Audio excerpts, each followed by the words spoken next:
Graça e paz. Estamos aqui hoje mais uma vez, graças a Deus, começando sempre invocando nosso Senhor Jesus e a sua digníssima mãe, a Virgem Maria, para que nenhuma injustiça se cometa nesse canal. Pessoal, hoje a gente vai falar sobre esse livrinho aqui, ó. Música, Inteligência e Personalidade, do Dr. Minh Duc Nguyen. É um vietnamita, médico cardiologista e pediatra, onde ele percebeu que ele fazia um esporte chamado patinação. E ele, praticando esse esporte, ele, para não ficar sedentário, ele é médico, né? E depois do plantão dele, não tinha nada aberto, né? Era muito tarde e era o único esporte que ele podia fazer, ou seja, ele resolveu optar pela patinação.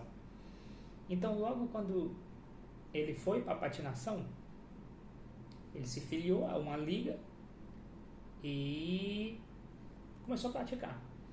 E como ele era já cardiologista e pediatra, e naquela época não existia, em 1985, onde se passa aqui, se ocorre a introdução que ele está dando aqui, no seu livro, não existia a medicina esportiva.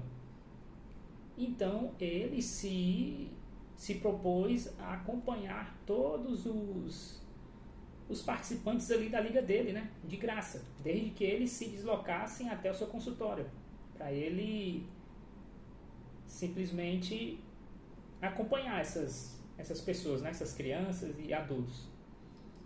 Então, logo ele acompanhando essas pessoas, aqui no livro, ó, ele fala muito bem isso aqui,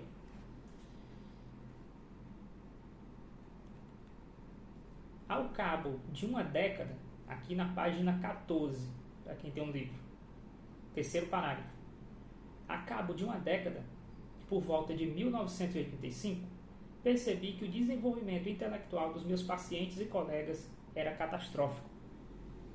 Essas crianças, em sua maioria, oriundos de meios sociais privilegiados, pois a patinação era um dos esportes mais caros, tinham resultados escolares preocupantes.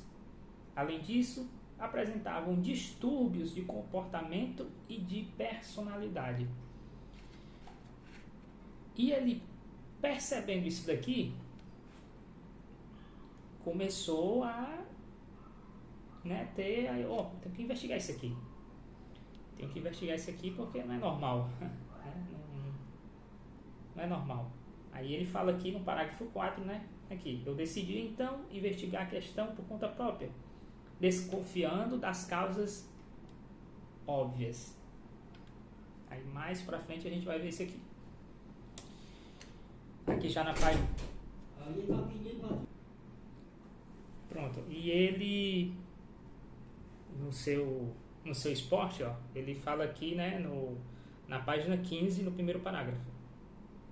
Olha só. Observando mais atento, as crianças que a tradição pretendia fazer descender dos gauleses e cujos ancestrais se empenharam em caminhar e em dançar com elegância por meio do aprendizado da música clássica. Que ele está contando aqui um pouco do início da dança clássica, né? Olha, batiam os pés, gesticulavam e se contorciam, em pé ou estirados no chão, sozinhos ou isolados, em meio à multidão. A maneira dos afro-americanos em sua dança moderna deveria consistir num descompasso. É diferente, né? Ele vai falar aqui que é diferente da música clássica. Olha só o que é a música clássica. Com o corpo bem ereto, a cabeça bem alta, as pernas esticadas, que é justamente, quem já viu aqui a patinação, nas Olimpíadas, né, você vai ver que é exatamente do jeito que ele está descrevendo aqui. Com as pernas, com a cabeça alta, com a perna esticada, ou ainda numa dança de casal, com rodopios e em posição fechada. É sobre um ritmo lento e ternário. Estava ocorrendo, pois, claramente uma substituição da cultura corporal. Ou seja, essas crianças, essas pessoas que estavam aqui dentro da patinação, elas estavam escutando músicas que não condiziam, digamos assim, com o esporte. Por isso que elas estavam com dificuldade de aprender. Elas não sabiam o que era ritmo, compasso.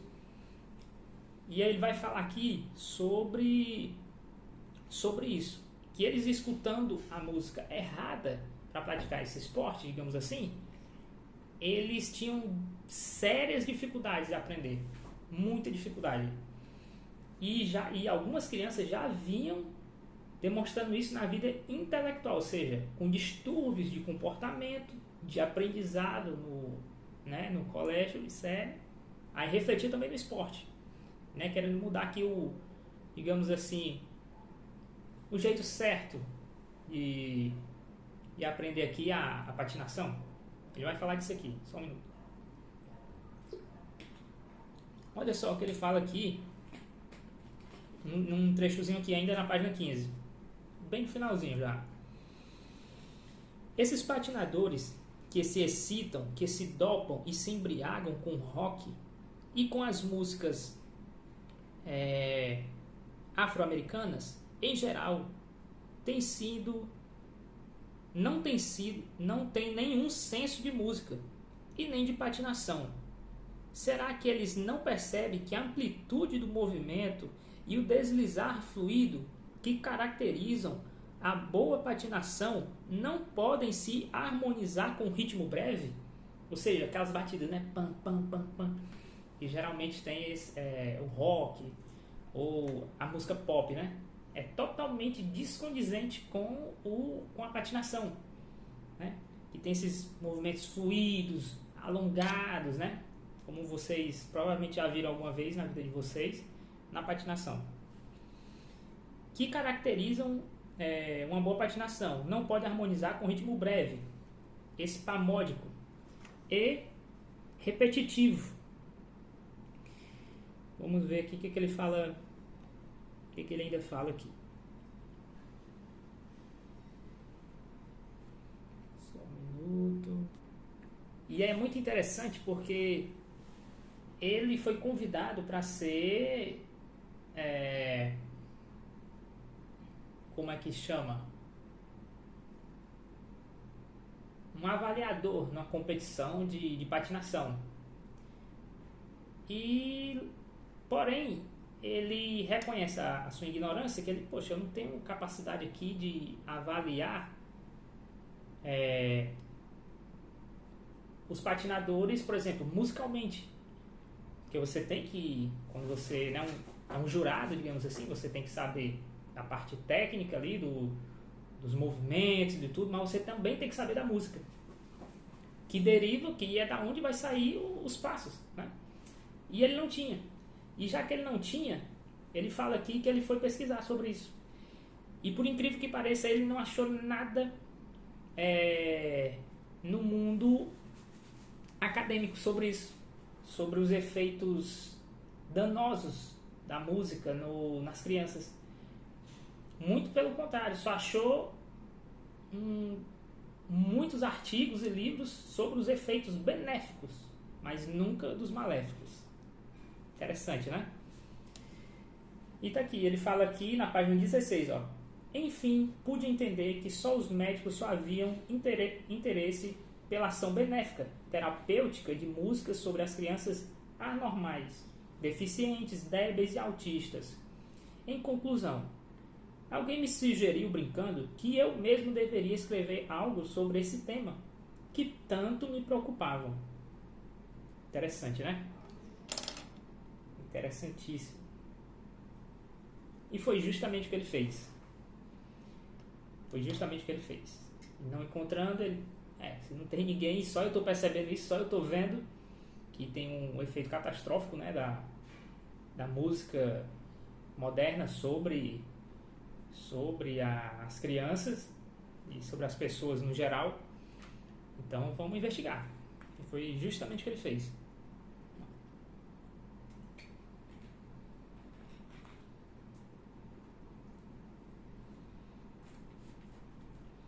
E tem aqui na página 17, também ele vai falar um pouco sobre que no meio acadêmico aí, no show business, tem uma... Por que não tinha, né, digamos assim, pesquisa sobre o lado bom e, claro, sobre o lado ruim da música, né, nas pessoas. Por que não tinha isso? Aí ele foi começando a ligar, né, o Lé com o Cré. E ele disse que muitas pessoas tinham medo, pois era uma indústria multibilionária já naquela época. E os médicos perceberam, com certeza não foi só ele que percebeu isso, porém eles não tinham coragem de escrever, de pesquisar a fundo, pois seriam boicotados tanto pelas universidades, pela indústria da música, enfim. É isso que ele vai falar aqui no finalzinho dessa página 17.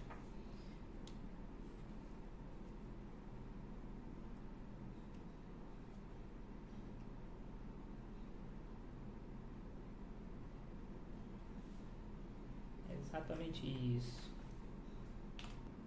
E no mais aqui, ele vai falar, olha, aqui na página 21. Mas constato com espanto que os gurus das ciências humanas, professores de psicologia e sociologia, pagos pelo governo para resolver problemas das periferias difíceis, só rasgam elogios ao tantã. Esse tantã rebate aos tambores, né? Ao ritmo. E os seus pretensos efeitos civilizatórios para o desenvolvimento cerebral e a integração das crianças dessas zonas. E ele ressalta: que bizarro, o tantã representa para esses sábios a modernidade e o progresso. É uma loucura. Pronto, parou aqui, né? E por que ele fala isso? Porque ele está vendo na realidade o contrário. Ele vê que a música, dentro daquele ambiente que ele estava, que era de uma classe social alta, já estava denegrindo, estava destruindo a inteligência das crianças, tanto psicológica como motora. Ou seja, é loucura. Por que eles estão elogiando? Money, né? Money. Aí você fala, poxa, mas isso aí é lá nos Estados Unidos, não tem nada a ver com aqui. Será mesmo? Trazendo pra cá. Caiu uma vez dessa aí nessas questões do Enem, uma questão sobre uma cantora de funk. Eu não vou falar nem aqui o nome que vocês... É só botem no Google. Questões do Enem sobre cantora de funk. Provavelmente você vai encontrar. Muito provavelmente. Ou seja, tá vendo como a música ela influencia o comportamento até mesmo de professores, que trazem para dentro da sociedade isso. Ou seja, esse tipo de música lixo, né, que só fala de coisas ruins, né? Sexualizam, hipersexualizantes, falam de drogas, de tudo, só coisa ruim. Tá vendo? Ou seja, tem tudo a ver aqui no nosso meio, né?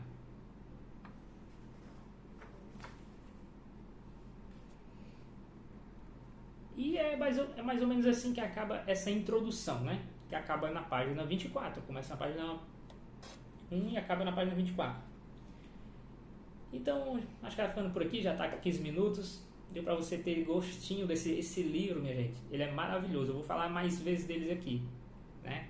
Isso é o que vocês ouviram até agora foi a introdução. O capítulo 1 fala sobre o mecanismo da audição. Minha gente, é maravilhoso esse livro aqui. Comprem esse livro aqui.